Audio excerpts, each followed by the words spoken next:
تو اس کے اچھے اعمال آخرت میں نفع کا سبب نہیں بنتے۔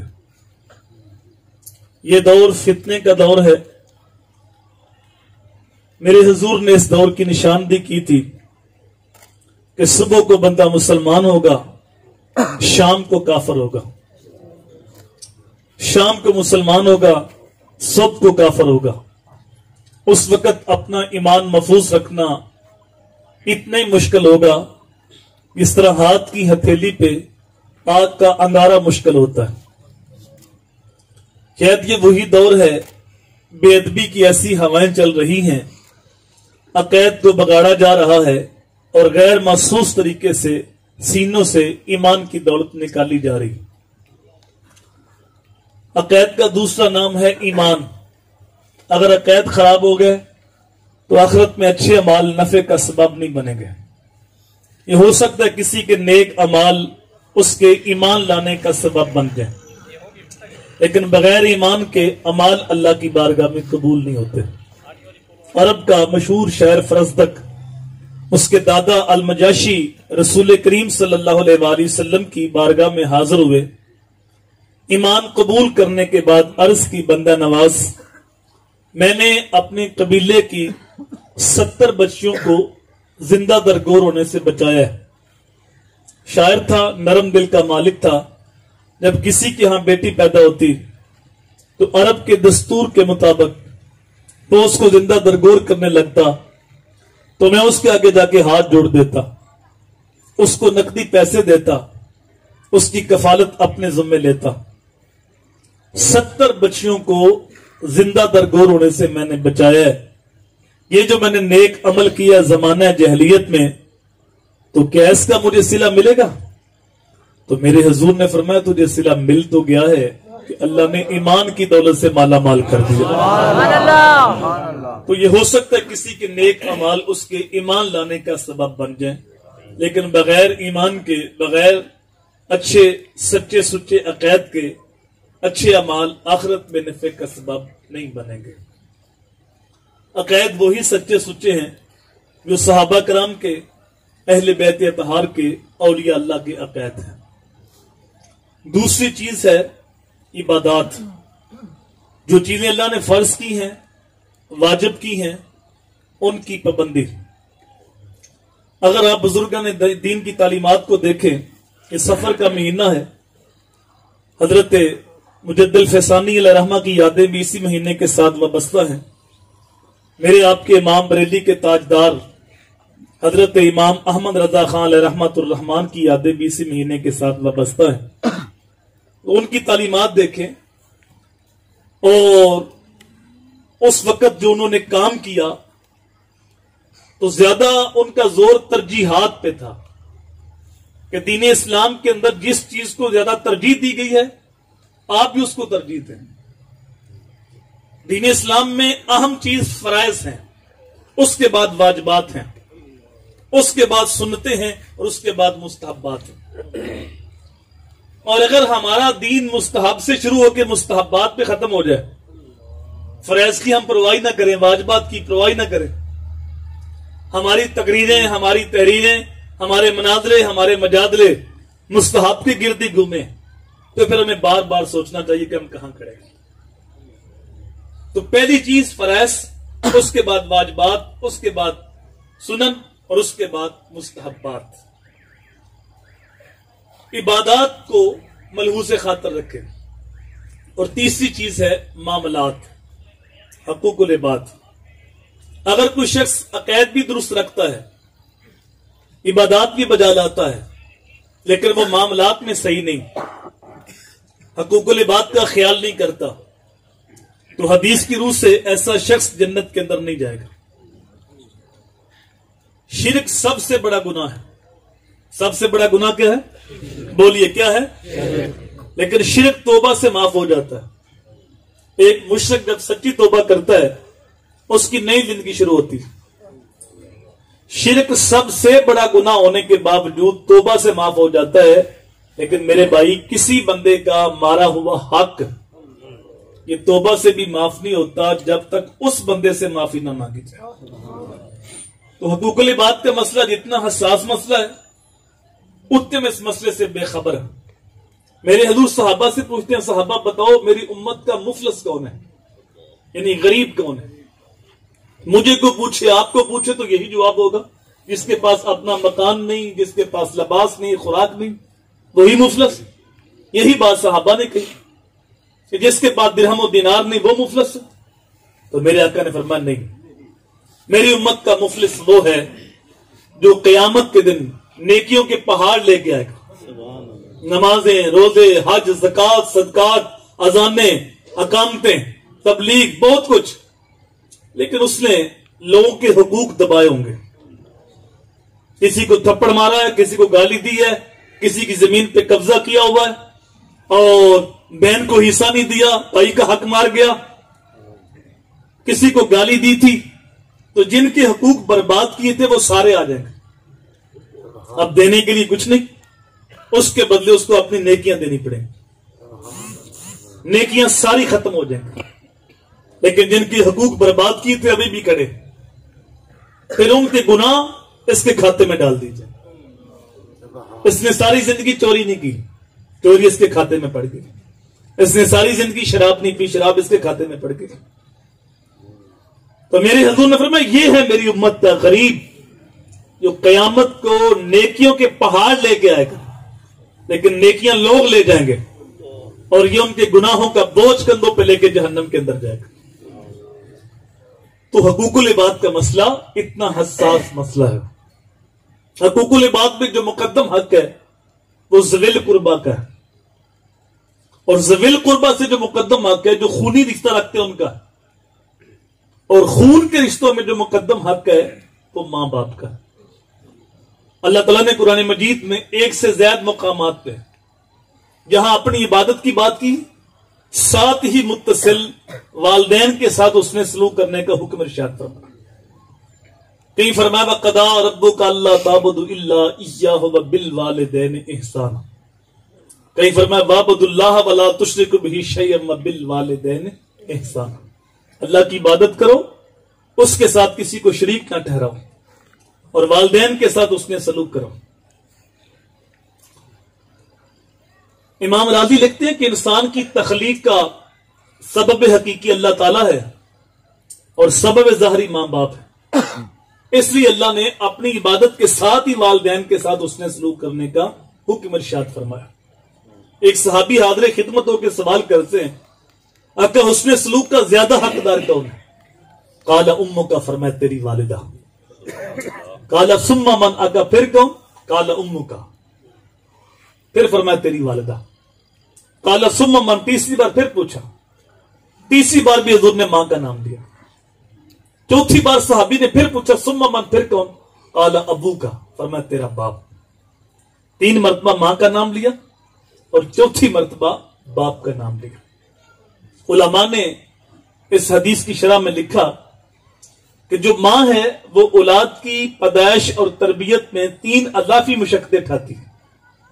باپ نے ایک مشقت اٹھائی اس کی تربیت کی, تو ساتھ ماں بھی شامل تھی, لیکن ماں نے 3 اضافی مشقتیں اٹھائی. پہلی مشقت عند الحمل, حمل کی صورت میں 9 ماہ تک بوجھ اٹھایا.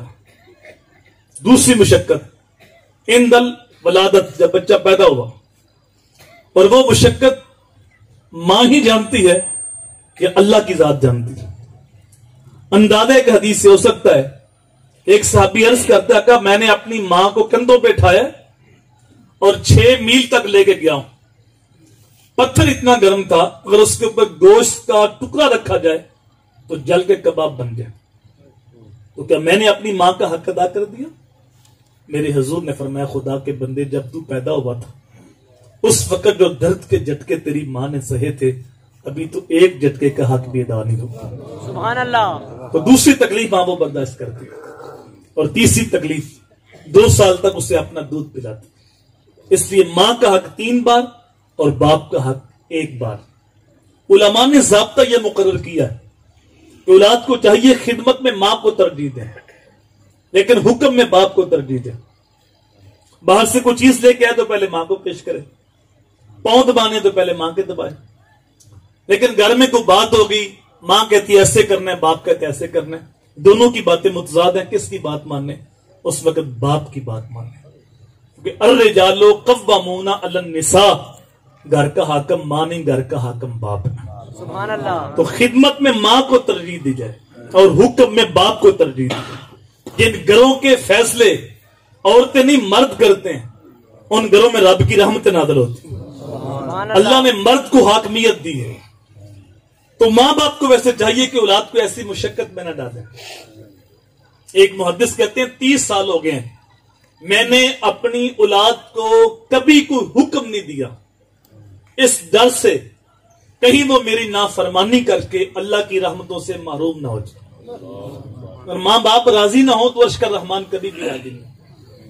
یہ آج ہمیں دین سمجھنے میں ٹھوکر لگتی ہے یا ہم دین کو سمجھنا چاہتے نہیں یا کس نے ہمیں بتایا ہی نہیں. ہم پیر صاحب کے تو ہاتھ بھی چومتے ہیں پاؤں بھی چومتے ہیں لیکن ماں باپ کی نافرمانی کرتے ہیں. پیر صاحب کے سامنے یوں ہاتھ باندھے گردن جھکائے کھڑے ہیں لیکن ماں باپ کے سامنے چیختے ہیں چلاتے ہیں. ہم سمجھے نہیں ماں کس ہستی کا نام، ہمیں پتہ نہیں باپ کس عظیم ہستی کا نام. صاحب میں یہ نہیں کہتا کہ آپ بڑوں کا ادب نہ کریں، میرے دین کا دوسرا نام دین ادب ہے.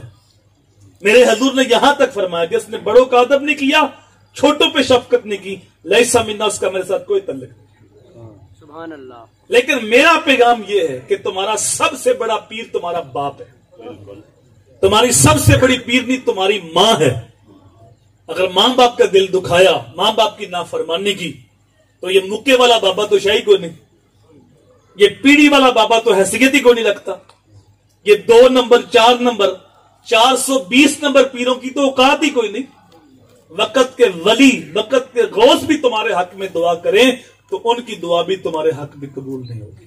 سبحان اللہ. پیر سب سے فیض تب ملے گا جب ماں باپ راضی ہوں، اور اگر ماں باپ کا دل دکھا دیا تو پھر غوث اعظم سے بھی فیض نہیں مل سکتا. بڑے عالم بیٹھے ہیں، میں ایک طالب علم ہوں، میں ایک بات کہنے لگا ہوں. میں نے کسی حدیث میں نہیں پڑھا کہ اللہ کے ولی کے چہرے کی زیارت کرنے سے حج کا ثواب ہوتا ہے. اگرچہ ثواب ہوتا ہے لیکن حج کا نہیں ہوتا. میں نے کسی حدیث میں نہیں پڑھا کعبۃ اللہ کو دیکھنے سے حج کا ثواب ہوتا ہے. اگرچہ ثواب ہوتا ہے لیکن حج کا نہیں ہوتا. میں نے کسی حدیث میں نہیں پڑھا قرآن مجید کو دیکھنے سے حج کا ثواب ہوتا ہے. اگرچہ ثواب ہوتا ہے لیکن حج کا نہیں ہوتا.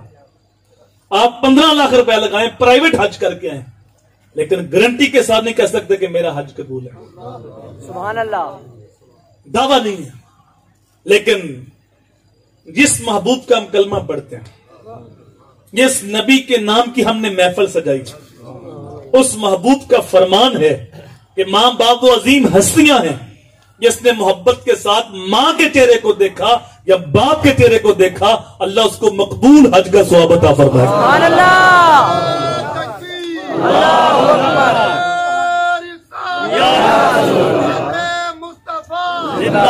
صحابی عرض کرتا ہے بندہ نواز کو دن میں 100 بار دیکھے، کیونکہ والدین تو گھر میں ہوتے ہیں اور ہر روز آنا جانا رہتا ہے، ہر وقت آمنا سامنا ہوتا رہتا ہے، تو اگر کوئی محبت سے 100 بار دیکھے تو اسماعیل حقی لکھتے ہیں روح البیان کے اندر، میرے حضور نے فرمایا 100 کیا تم 1000 بار بھی دیکھو اللہ 1000 حج کا ثواب عطا فرمائے. سبحان اللہ. صاحب یہ وہ ہستیاں ہیں جن کے بارے قرآن بولتا ہے کہ تم ان کے سامنے اف بھی نہیں کہہ سکتے، اونچی سانس بھی نہیں لے سکتے.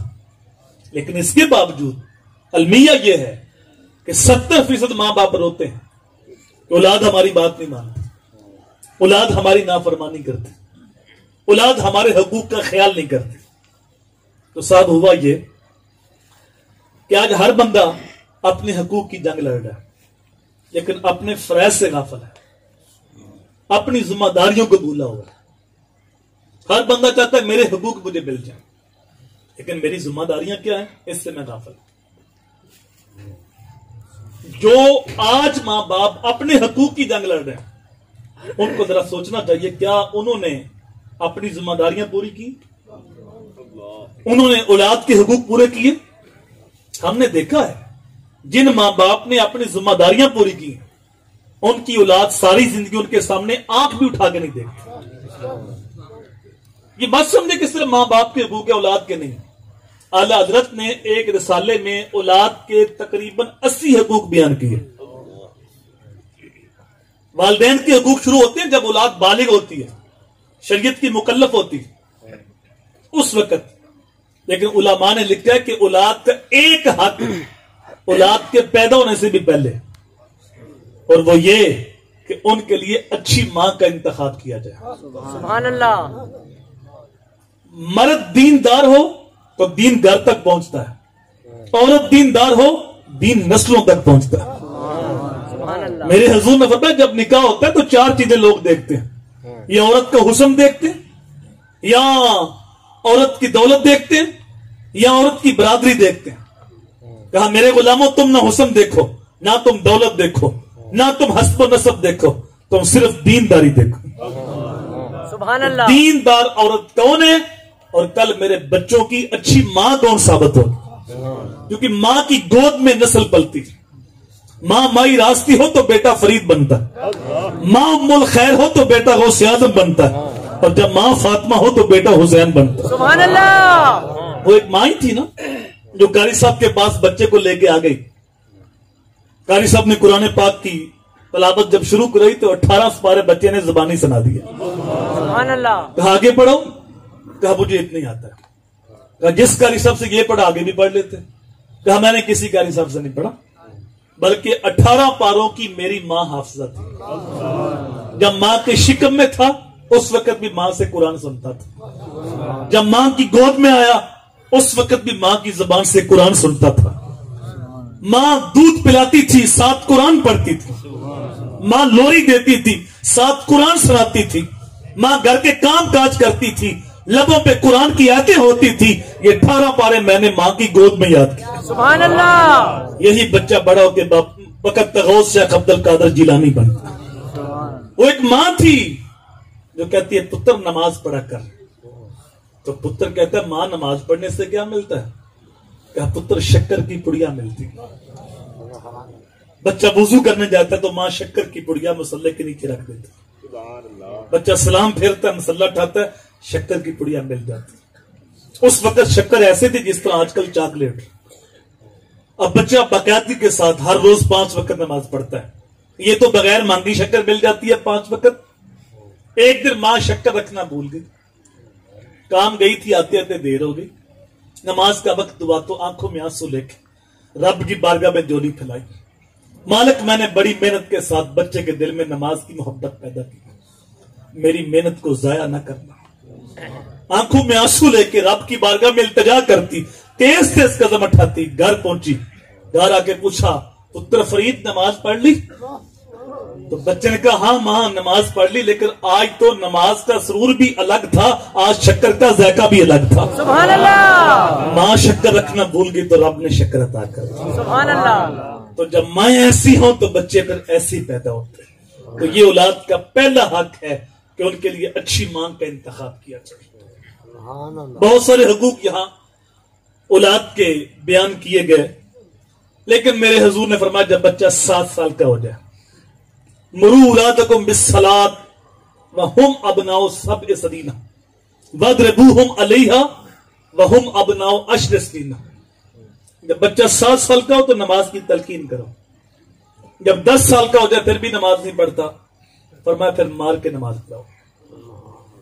مجھے سوچ کے بتاؤ اگر ہم نے اس حدیث پہ عمل کیا ہوتا تو آج ہماری مسجد نمازیوں سے بری نہ ہوتی.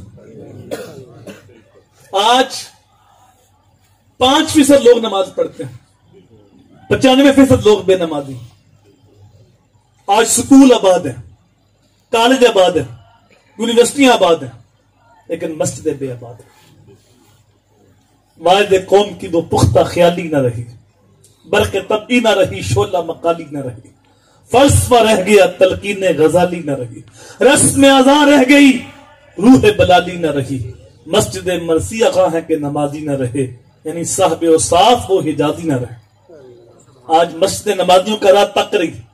ایک وقت تھا مسجد کچی تھی، لوگوں کے ایمان پکے تھے. مؤذن کے حلق سے آواز نکل کر چند گھروں تک جاتی تھی، دور دور سے نمازی بھاگے آتے تھے. آج سپیکر گلے پھاڑ رہے ہیں لیکن نماز پڑھنے والے کوئی. ایک وقت تھا مسجد کے اندر چٹائیاں کھجور کے پتوں کی تھی، لیکن ان کے اوپر رگڑنے والی پیشانیاں موجود تھی.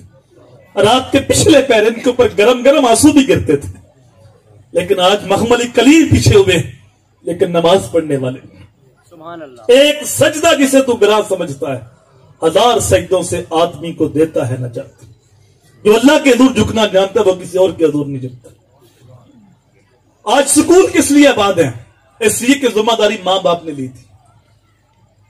بچہ شعور کی وادی میں قدم رکھتا ہے تو ماں اسے لوری دیتی ہے، بیٹا اچھا پڑھ جاؤ، تمہاری ڈگری اچھی ہوگی تو جاب اچھی ہوگی، جاب اچھی ہوگی تو پے اچھی ہوگی، پے اچھی ہوگی مستقبل اچھا ہوگا۔ اب بچوں کی دوڑ لگ گئی۔ ذرا ایک لمحے کے لیے سوچ کے، جس مستقبل کی فکر ہم نے اپنی اولاد کو دی ہے اس مستقبل کی عمر کتنی اندر ہے اس نے پتہ نہیں باہر آنے کے لیے، اور جو باہر ہے اس نے پتہ نہیں اندر جانے کے لیے۔ ایک مستقبل وہ ہے جس کی فکر میرا رب دے رہا ہے۔ یا ایھا الذین آمنوا اتقوا اللہ ولتنظر نفس ما قدمت لغد۔ اے ایمان والو، اللہ سے ڈر جاؤ اور ہر جان یہ سوچے کہ اس نے آنے والے کل قیامت کے لیے آگے کیا بھیجا۔ جس مستقبل کی فکر ہم نے اپنی اولاد کو دی اس مستقبل کی عمر ایک سانس کا بھی نہیں پتا، اور جس مستقبل کی فکر رب دے رہا ہے اس کا ایک دن 50,000 سال کا، ایک دن 50 دن کا نہیں، 50 ماہ کا نہیں، 50 سال کا نہیں، 100 سال کا نہیں، ایک دن 50,000 سال کا۔ مجھے بتاؤ، جو ماں باپ یہ کہہ سکتے ہیں کہ بیٹا اچھا پڑھ دو تمہارا مستقبل سمجھ جائے گا، وہ یہ بھی کہہ سکتے ہیں بیٹا نمازی بن دو تمہاری آخرت سمجھ جائے گا، لیکن ہم نے اپنی اولاد کو آخرت کی فکر نہیں کی۔ ذرا اس حدیث کی گہرائی میں اتری، یہ کس محبوب کا فرمان ہے کہ جب بچہ 10 سال کا ہو جائے نماز نہیں پڑھتا مار کے نماز پڑھاؤ؟ جو اپنی امت کے ساتھ اتنا پیار کرتے ہیں، فرماتے ہیں لو تدخلوا شوکۃ فی رجل احدکم لوجدت علمھا۔ اے امتی، اگر تیرے پاؤں میں کانٹا بھی چپ جائے نا اس کی تکلیف مجھے ہوتی ہے۔ جو اپنی امت کے پاؤں میں کانٹا چبھنا بھی گوارا نہیں کرتے، وہ فرماتے جب بچہ 10 سال کا ہو گیا پھر بھی نماز نہیں پڑھتا مار کے نماز پڑھتا۔ یہاں اتنی سختی کیوں؟ ابھی تو نماز فرض نہیں ہوئی، نماز فرض تب ہوگی جب بچہ بالغ ہوگا، تو اتنی سختی کیوں؟ میرے حضور نفسیات کو جانتے ہیں کہ آج تھوڑی سی سختی پہ یہ نمازی بن گیا تو پھر ساری زندگی نماز چھوٹے گی نہیں، اور یہی نماز اس کا ہاتھ پکڑ کے اس کو جنت کے اندر لے کے جائے گا۔ اور اگر یہ نمازی نہ بنا تو امتی تو حضور کا ہے، تو حضور نہیں چاہتے کہ میرا امتی جہنم کے اندر جائے۔ قرآن گواہ ہے، جنتی جہنمیوں سے پوچھیں گے تمہیں جہنم میں کون سی چیز لے گئی؟ قالوا لم نکو من المصلین، کہیں گے ہم نماز نہیں پڑھتے تھے، ہم جہنم میں اس لیے جل رہے ہیں کہ ہم نماز نہیں پڑھتے تھے۔ حضور نہیں چاہتے کہ میرا امتی جہنم کے اندر جائے۔ وہ ایک خاتون آئی نا عالم دین کے پاس کہ میرا بیٹا صبح کی نماز کے لیے اٹھتا نہیں، تو عالم دین نے پوچھا کہ میری بہن جس کمرے میں تیرا بیٹا سویا ہے اگر اس کمرے میں آگ لگی تو کیا کرو گی؟ تو کہا پہ بیٹے کو بچاؤں گی، چاہے کھینچ کے بعد لاؤں، پانی چھڑکوں، سختی سے ڈھاؤں، آگ سے تو بچانا ہے۔ عالم دین رو پڑے، کہا میری بہن اس آگ سے بچانے کے لیے اتنی کوشش کرتی ہو تو جہنم کی آگ تو اس آگ سے 70 گنا تیز ہے۔ رب کا قرآن بولتا ہے یا ایھا الذین آمنوا قوا انفسکم واہلیکم نارا، اے ایمان والو اپنے آپ کو اور اپنے گھر والوں کو جہنم کی آگ سے بچا لو۔ تو جب اس آگ سے بچانے کے لیے اتنی کوشش کرتی ہو تو پھر جہنم کی آگ سے بچانے کے لیے بھی کوشش کرتا ہو۔ ہماری ذمہ داری تھی ہم اپنی اولاد کو بالغ ہونے سے پہلے پہلے نماز کا پکا عادی بنا دیتے۔ آخری حدیث، میرے حضور نے فرمایا ادبوا اولادکم علی ثلاث خصال، حب نبیکم وحب اہل بیتہ وتلاوت القرآن۔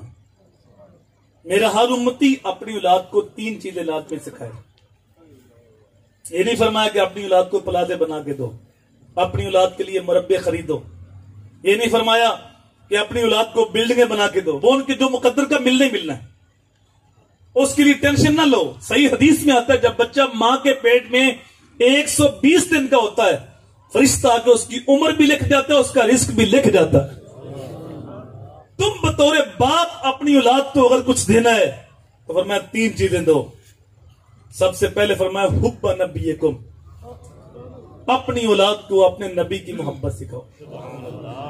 یہ نہیں کہا کہ بتاؤ، بندہ دو لمحوں میں بتا دیتا ہے. فرمایا سکھاؤ، ان کے باطن میں اتار دو، ان کے دل پہ لکھ دو. حب اہل بیت ہی. دوسرا فرمایا نبی کے گھر والوں کی محبت سکھاؤ. انہیں کہو جس طرح حضور کی محبت ایمان ہے، اس طرح آل رسول کی محبت بھی ایمان ہے. اور امام شافعی بولے نبی کے گھر والوں تمہاری محبت ہمارے اوپر کیوں لازم نہ ہو؟ ہماری تو اتنی دیر تک نماز ہی نہیں ہوتی جب تک آپ پہ درود بھی پڑھ لیتے. اللہم صلی علی محمد والا آل محمد، جب تک نہ کہو نماز مکمل نہیں ہوتی. تیسرا فرمایا تلاوت القرآن. اپنی اولاد کو قرآن کی تعلیم دو. المیہ یہ ہے صاحب، دنیاوی تعلیم کے لیے ہم لاکھوں روپے خرچ کرتے ہیں، بیرون ملک سے تعلیم دلواتے ہیں. دین کی تعلیم مفت ملے، ہمارے گھر میں ملے، محلے میں ملے، ہم لینے کے لیے تیار نہیں ہوتے. نتیجہ کیا نکلا؟ بیٹا ڈگری ہولڈر بن گیا، پی ایچ ڈی کر لی، باپ فوت ہو گیا. اب باپ کی میت پڑی ہے. یہ وہ باپ تھا جس نے ڈگریاں دلوائیں لیکن دین نہیں دیا. اب وہ غسل دینا بھی نہیں جانتا، اب وہ غسال ڈھونڈتا پھرتا ہے. عارف کھڑی رومی کشمیر میاں محمد بخش علیہ رحمہ بولے جاندی واری ڈراؤنا بنے ہوتے، ہاتھ نہیں لاندے ڈر دے، اور جنہ لئی تو پاپ کمائے سن 10 کتنے نے ہو تیرے کر دے. وہ غسل دینے کے لیے بھی تیار ہے. میں یہ نہیں کہتا کہ آپ اپنی اولاد کو دنیاوی تعلیم سے آراستہ نہ کرو. علم مومن کا گمشدہ خزانہ ہے، جہاں سے ملے حاصل کرو. اپنی اولاد کو بھرپور دنیاوی تعلیم دلاؤ، ان کو ڈاکٹر بناؤ، ان کو پروفیسر بناؤ، ان کو سائنسدان بناؤ، لیکن سب سے پہلے انہیں عاشق رسول بناؤ. میرا پیغام یہ ہے کہ اپنی اولاد کو سب سے پہلے حضور کا غلام بناؤ، سب سے پہلے حضور کا وفادار بناؤ. جو فرض علوم ہیں وہ اپنی اولاد کو سکھا دو. کالج جانے سے پہلے کالج بھیجنے سے پہلے جو فرض علوم ہیں وہ ان کو سکھا دو. اگر تم نے اپنی ذمہ داری پوری نہ کی تو پھر ان کے دل کی تختی خالی ہوگی. پھر ان دل کے اوپر وہ لکھا جائے گا جو وہ لکھیں گے، پھر وہ اس رنگ میں رنگے جائیں گے. اور وہ رنگ کیا ہے؟ سال کے بعد ایک دن مدر ڈے، ایک دن فادر ڈے، ایک دن ٹیچر ڈے، ایک دن ویلنٹائن ڈے، پھر اس رنگ میں رنگے جائیں گے. لیکن اگر تم نے کالج بھیجنے سے پہلے ان کو محمدی رنگ میں رنگ دیا، ان کے اوپر مصطفی رنگ چھا گیا، تو پھر وہ رنگ قبول نہیں کریں گے، اپنا رنگ وہاں چھوڑ کے آئیں گے. چونکہ کچا رنگ للاری والا چڑھدا لیندا رہندا، تے پکا رنگ میرے آقا والا چڑھ گیا پھر نہیں لیندا. تو ان کو مصطفی رنگ میں، ان کو محمدی رنگ میں رنگ دو. کالج بھیجنے سے پہلے فرض علوم ان کو سکھا دو. پھر وہ جہاں بھی جائیں گے اپنی خوشبو وہاں بکھیریں گے، اپنی روشنی وہاں بکھیریں گے. یہ ہماری ذمہ داری ہے کہ ہم ان کو قرآن کی تعلیم دیں. قرآن ان کو بتائے گا کہ جو نماز نہیں پڑھتا وہ جہنم میں جاتا ہے. قرآن انہیں بتائے گا کہ سال میں ایک دن ماں باپ کا نہیں ہوتا، ہر روز ماں باپ کا ہوتا ہے، ہر روز مدر ڈے ہوتا ہے، ہر روز فادر ڈے ہوتا ہے. قرآن بتائے گا کہ یہ وہ ہستیاں جن کے سامنے تم اف بھی نہیں کہہ سکتے. پھر قرآن انہیں بتائے گا کہ جھوٹے پہ اللہ کی لعنت ہوتی ہے، بیٹا جھوٹ نہیں بولنا. میرے حضور نے فرمایا اپنی اولاد کی تربیت کرنا نفل پڑھنے سے بہتر. ایک بندہ مسلح بچھا کے نفل پڑھ رہا ہے، دوسرا بندہ اپنے بچوں کو بٹھا کے کہہ رہا ہے بیٹا ساری زندگی نماز نہیں چھوڑنی، بیٹا صلہ رحمی کرتے، جو تعلق توڑنے والا وہ جنت میں نہیں جائے گا، بیٹا جھوٹ نہیں بولتے، جھوٹے پہ اللہ کی لعنت ہے. میرے حضور نے فرمایا مومن کے اندر ہر عیب ہو سکتا ہے لیکن دو عیب مومن کے اندر ہو ہی نہیں سکتے. ایک مومن جھوٹا نہیں ہو سکتا، دوسرا مومن خائن نہیں ہو سکتا. تو ایک تربیت کر رہا ہے، ایک نفل پڑھ رہا ہے. میرے حضور نے فرمایا تربیت کرنے والا اپنے بچوں کی نفل پڑھنے والے سے بہتر ہے. تو جس طرح ماں باپ کے حقوق ہیں اس طرح اولاد کے بھی حقوق ہیں. تو فرمایا اللہ کی عبادت کرو، اس کے ساتھ کسی کو شریک نہ ٹھہراؤ. اور والدین کے ساتھ اس نے سلوک کرو. آگے فرمایا وَبِذِلْ قُرْبَةِ، جو تمہارے قرابت دار ہیں، رشتہ دار، بہن بھائی، عزیز و اقارب، ان کے ساتھ بھی اس نے سلوک کرو. یہ پتہ نہیں ہم نے کہاں سے سیکھا ہے کہ ہم سے جو ایک قدم پیچھے ہٹے گا ہم 10 قدم پیچھے ہٹیں گے. یہ کس کے بارے بولتے ہیں؟ سگے بھائی کے بارے، بہن کے بارے، چاچو کے بارے، ماموں کے بارے، خالہ کے بارے، پھپھو کے بارے. خونی رشتے آج چھوٹ گئے. میرا معاشرہ نفرت کی آگ میں جل رہا ہے. یہ پتہ نہیں کہاں سے سیکھا. اور میرے حضور کی تعلیم تو یہ ہے سل من قطع قوات من حرمک، جو تم سے تعلق توڑے تم بڑھ بڑھ کے تعلق جوڑو. جو تمہیں محروم رکھے تم اس کی جولیاں بھر دو. جو ظلم کرے تم اس کو معاف کر دو. جو مزاج کے سخت ہوتے ہیں ان کے پاس کوئی نہ کوئی بہانہ ہوتا ہے. وہ کہتے ہیں بس جی جو بندہ سچا ہوتا ہے وہ کڑوا ہوتا ہے، اس لیے ہم کھڑے ہیں تو ہم کڑوے ہیں. پھر وہ ساری زندگی زبان سے زہر ہی اگلتے رہتے ہیں. حالانکہ یہ ضابطہ ہی غلط ہے. جو سچا ہوتا ہے وہ کڑوا ہوتا ہے. اس لیے کہ میرے نبی سے بڑھ کے زمانے میں سچا کوئی نہیں اور میرے نبی سے بڑھ کے زمانے میں میٹھا کوئی نہیں. حضور سچے بھی ہیں، حضور میٹھے بھی ہیں. تو جو تعلق توڑنے لگے تم بڑھ کے تعلق جوڑ لو. کہتے ہیں جناب کیا کریں، اس نے زیادتی بڑی کی ہے، معاف تو کر دیں لیکن زیادتی بڑی. بھائی زیادتی کی تبھی تو معاف کرنا. اگر زیادتی نہیں کی تو معافی کس بات کی؟ کتنی زیادتی کر لی ہوگی؟ جتنی زیادتی کفار مکہ نے میرے حضور کے ساتھ کی تھی.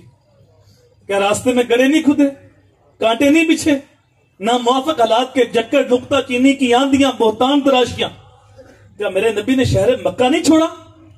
اگر کہا جائے کہ طاقت نہیں تھی، صحابہ کی تعداد تھوڑی تھی، جوابی کاروائی ہو نہیں سکتی تھی، اگر اس بات کو مان لیا جائے تو جب فتح مکہ ہوا تھا اس وقت تو ساری طاقت حضور کے پاس تھی. 10,000 صحابہ کو میرے نبی ساتھ لے کے شان و شوکت کے ساتھ مکے میں داخل ہوئے اور کفار مکہ تھر تھر کانپ رہے تھے کہ آج تو ہماری گردنیں کٹ جائیں گی. جو سلوک ہم نے کیا ہمیں تو کاٹ دیا جائے گا، پیس دیا جائے گا. ہم نے بلال کو مکے کے تپتے ہوئے کولوں پہ لٹایا، سینے پہ بھاری پتھر رکھا. ہم نے خبیب کو سولی دی، ہم نے صحابہ کو مشق صدم بنایا. آج ہمیں کاٹ دیا جائے گا. جب وہ کانپ رہے تھے تو میرے نبی نے کمال مہربانی کرتے فرمایا لا تثریب علیکم اليوم اذهبوا وانتم مطلقا، جاؤ چلے جاؤ، میں نے سب کو معاف کر دیا. ان کی آنکھوں میں آنسو تھے، لبوں پہ حضور کا کلمہ تھا. کچھ ان کے خلق نے کر لی، کچھ ان کے کردار نے کر لی. مسخر ساری دنیا شاہ ابرار نے کر لی. تو میٹھا لہجہ اختیار کرو، تعلق جوڑو. زندگی کوئی پتہ نہیں کس وقت ختم ہو جائے. حسن اخلاق کا مظاہرہ کرو اور بڑھ کے تعلق جوڑو. محفل میلاد میں آنے کا مقصد تو سمجھو یار. کیا یہ اچھا ہو کہ آج جب ہم جائیں تو سوچے کون ناراض ہے مجھ سے، بھائی بہن چاچو ماموں خالہ پھپھو. خود فون کریں. ابھی وہ سو گئے ہوں گے تو صبح اٹھ کے فون کرنا، کہنا کہ میں سلو کرنے میں پہل کر رہا ہوں، مجھ سے غلطی ہوئی تو معاف کر دو. آپ سے جو غلطی ہوئی میں اللہ کی رضا کے لیے معاف کرتا ہوں. جو پوچھے گا تو صحیح، یا بہن پوچھے گی تو پہلے تو بڑے سخت تھے، اتنی لہجے میں نرمی کیسے آ گئی؟ تو کہنا رات محفل میلاد تھی. سونے کا فرمان سنا ہے جو سلو کرنے میں پہل کرتا ہے کل جنت کے اندر بھی وہی پہلے جائے گا. تعلق جوڑو. اور میں آپ کو بتاؤں، اگر ہم نے نماز نہ پڑھی، رات ہم جھومتے رہے، نعرے مارتے رہے، صبح فجر کی نماز نہ پڑھی تو اللہ کے نبی راضی نہیں ہوگا. میرے حضور فرماتے ہیں حب والیہ من دنیاکم ثلاث الطیب والنساء وجعلت قرۃ عین فی الصلاۃ. مجھے تمہاری دنیا سے صرف 3 چیزیں پسند ہیں، ایک خوشبو، دوسرا نکاح والی عورتیں، اور تیسرا فرمایا نماز کے اندر میری آنکھوں کی ٹھنڈک رکھی گئی. تو کیسا عاشق ہے جو 5 وقت نماز پڑھ کے اپنے نبی کی آنکھیں بھی ٹھنڈی نہیں کرتا. نماز اتنی محبوب تھی میرے حضور کو، جب نماز کا وقت ہوتا یہ نہ کہتے اذان کو، بلکہ فرماتے ارہنا یا بلال، ارہنا یا بلال، بلال اٹھو ہمارے دل کو راحت پہنچا دو. اذان ہو تو میرے حضور کے دل کو راحت پہنچتی ہے، اور امتی نماز پڑھے تو نبی کی آنکھیں ٹھنڈی ہوتی. اور جنہوں نے عشاء کی نماز نہیں پڑھی، ابھی وقت ہے، اس کا ٹائم جو ہے وہ سحری تک رہتا ہے. عشاء کی نماز پڑھ کے سوئیں، فجر کی نیت کر کے سوئیں. اللہ کی بارگاہ میں دعا ہے، کہے سنیں جملے اپنی، اللہ اپنی بارگاہ میں قبول فرمائے. وما توفیقی الا باللہ. آپ نعروں کا ذوق لیے جو ہے وہ اپنے جذبوں کا اظہار کرتے رہے، لیکن میں تسلسل کے ساتھ بولتا رہا.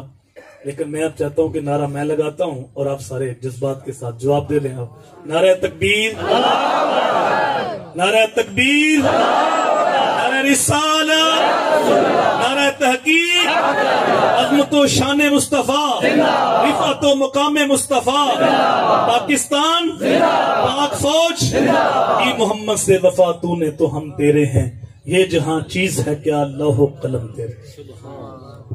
سامعین سے وقار ہمارے مہمان محترم مقام عزت مآب حضرت. السلام علیکم ورحمۃ اللہ وبرکاتہ. میرے channel daily GTN news Pakistan کے سبسکرائبر بیل کے بٹن کو دبائیں. Thank you.